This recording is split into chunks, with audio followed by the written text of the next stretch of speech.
नमस्कार शेतकरी मित्रांनो, मी हरी ठोंबरे। आज आपण शेतकरी मित्राच्या प्लॉटमध्ये आलेलो आहे।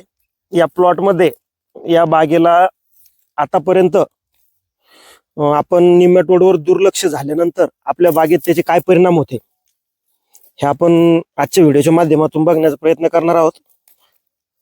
आता ह्या बागेत बघा तुम्ही, एवढ्या वरती सहज उकरल्यानंतर जर आपल्याला एवढा निमॅटोड दिसत असेल, आता ही मुळी आहे।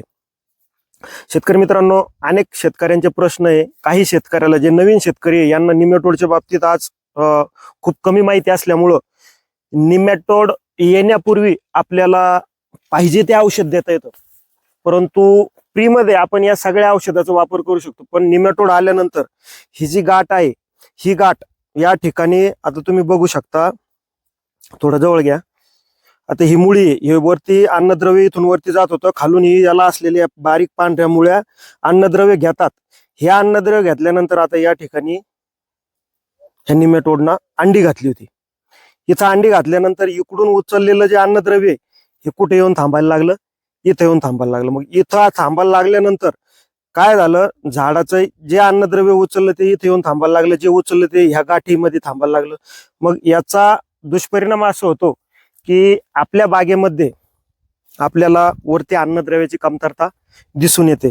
शेतकरी मित्रांनो, याच्यासाठी आपल्याला निमॅटोज प्लस अगदी चांगला या ठिकाणी रिझल्ट आपल्याला अनेक बागांमध्ये दिसून आलेला आहे। परंतु आलेली गाठ, अनेक शेतकऱ्यांचा पहिला प्रश्न असतो का आलेली गाठ कशाने जाईल।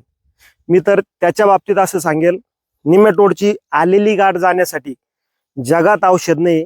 त्याच्यामुळे आपण जास्तीचा वेळ त्या ठिकाणी, आपला विचार त्या ठिकाणी जास्त न मांडता, मी तुम्हाला थोडक्यात सांगेल, जर निमॅटोड येण्यापूर्वी आपण निमॅटोडवर जर काम केलं तर आपल्याला त्याचा रिझल्ट हा खूप चांगला मिळतो। आणि ज्या बागांमध्ये आपण निमॅटोडच्या गाठी तयार झालेल्या त्या बागांमध्ये सुद्धा आपण निमॅटोड प्लस सोडल्यानंतर हे जे निमॅटोडची बुरशी हिच्या मज्जा संस्थेवर ते औषध काम करतं, त्या ठिकाणी त्याला ते पॅरालिसिस करतं, त्या ठिकाणी त्याची अंडी घालण्याची क्षमता थांबवतं।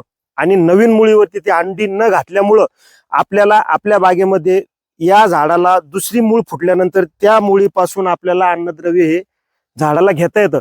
त्याच्यामुळं ज्या बागांमध्ये गाठी आलेल्या आहे त्या बागायतदारांना सुद्धा माझी विनंती आहे की तुम्ही लवकरात लवकर निमॅटोडची उपाययोजना करणं ह्या गरजेचे आहे।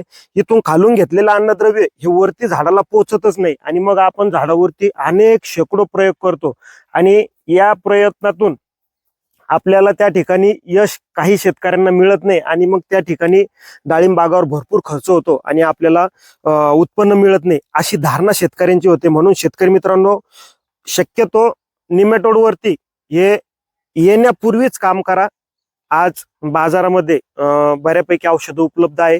आपल्या मराठवाड्याच्या भागामध्ये ज्या ठिकाणी जास्तीची काळी जमीन आहे त्या काळ्या जमिनीमध्ये सुद्धा आज जास्त प्रमाण आपल्याला निमॅटोडचं आढळून येतं।